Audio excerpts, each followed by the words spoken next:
This is King George the Sixth. This is Lionel Logue. They're friends. King George the Sixth has been seeing Lionel Logue for stuttering issues.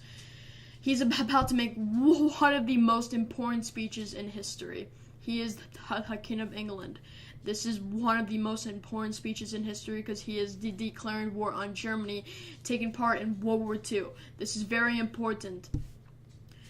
Let's see how he will do.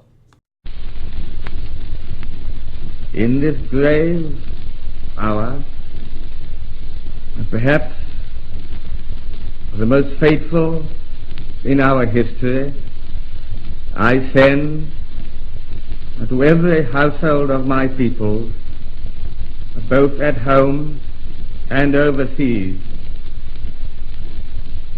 this message,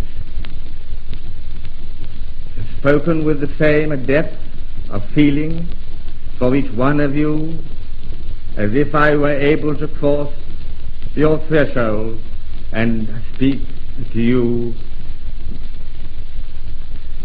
myself. For the second time in the lives of most of us, we are at war. Over and over again, we have tried to find a peaceful way out of the differences between ourselves and those who are now our enemies.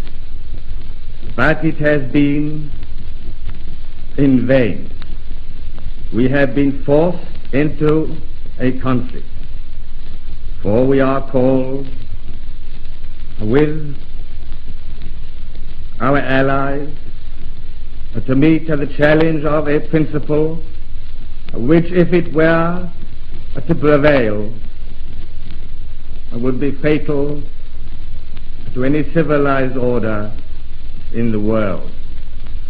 It is the principle which permits a state in the selfish pursuit of power to disregard its treaties and its solemn pledges, which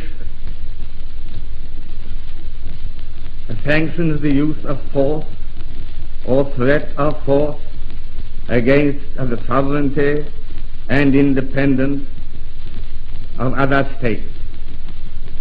Such a principle, stripped of all disguise, is surely the mere primitive doctrine that might is right. And if this principle were established throughout the world, the freedom of our own country and of the whole the British Commonwealth of Nations would be in danger. But far more than this, the peoples of the world would be kept in the bondage of fear, and all hopes of settled peace and of the security of justice and liberty among nations would be ended. This is the ultimate issue which confronts us. For the sake of all that we ourselves hold dear, and of the world's order and peace, it is unthinkable that we should refuse to meet the challenge. It is to this high purpose that I now call my people at home and my peoples across the seas, who will make our cause their own. I ask them to stand calm and firm and united in this time of trial. The task will be hard.